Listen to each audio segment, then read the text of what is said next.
การที่ได้บอกพี่น้องในเบื้องต้นเนาะว่าทุกๆการส่งมอบอุปกรณ์ปลูกถั่วงอกระบบนำบนทางเฮาจะมีการมารีวิวให้พี่น้องได้เบิ่งว่าอุปกรณ์ของเฮาเนี่ยใช้งานได้บ่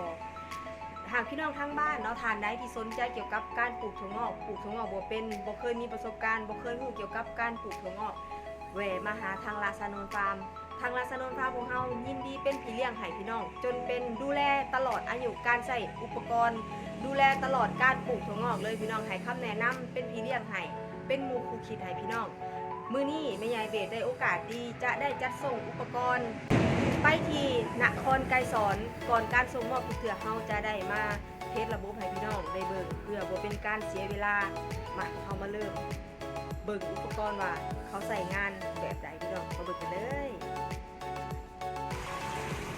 การเฮ็ดเวียกของอุปกรณ์ก็คือถือว่าเฮ็ดเวียกได้ปกติพี่น้องน้ำก็กระจายโตได้ดี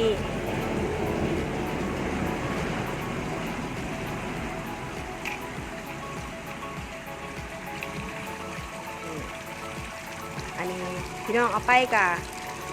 ตั้งให้มันเที่ยงเด้อพี่น้องเด้อพื้นอันนี้พื้นเฮาอยากเอียง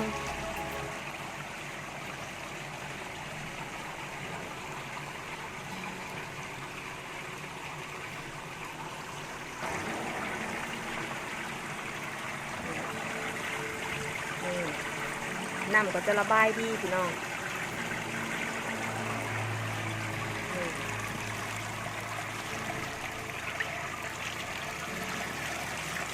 ได้ก็ถือว่าเฮ็ดเวียกปกติตัวทามเมอร์ตอนนี้เขาอยู่ที่ตำแหน่งออนพี่น้องเอาไปใส่อยู่ในตำแหน่งออโต้เด้อพี่น้องเด้อเขาจะมากดอยู่อย่างนี้ตำแหน่งออโต้นี่พอเวลานี่เขาจะเฮ็ดเวียกเองเขา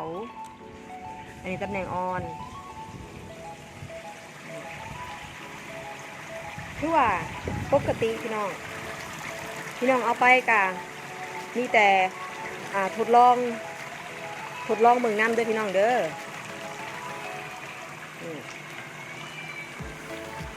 เฮ็ดเวียกปกติพี่น้องส่วนในโต๊ะทัมเมอร์ทางลาซานนฟาร์มแมน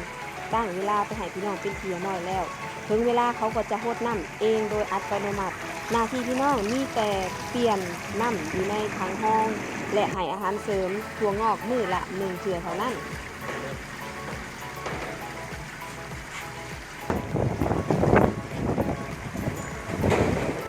สิ่งที่พี่น้องเห็นนี่จะเป็นในถั่ว5 กิโลอันนี้จะเป็นอาหารเสริมที่พี่น้องเพิ่นสั่งเพิ่มไว้อันนี้จะเป็นแป้งกันเชื้อราแล้วก็มีคู่มือให้มีบ่วงตวงให้แล้วก็จะมีแสลงให้เด้อพี่น้องเด้อส่วนในตัวอุปกรณ์ก็จะมีไดน้ำทัมเมอร์พี่น้องอันนี้จะเป็นอาหารเสริมใส่ไปกับในถั่วเลยเด้อ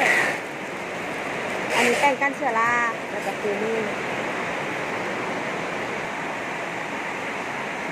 ในถั่ว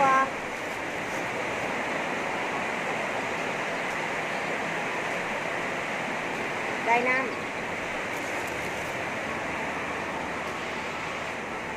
ทัมเมอร์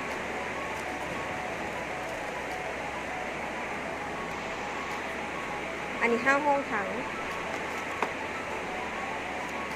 ขอส่งน้ำอันนี้จะเป็นวาล์วปล่อยน้ำเนาะ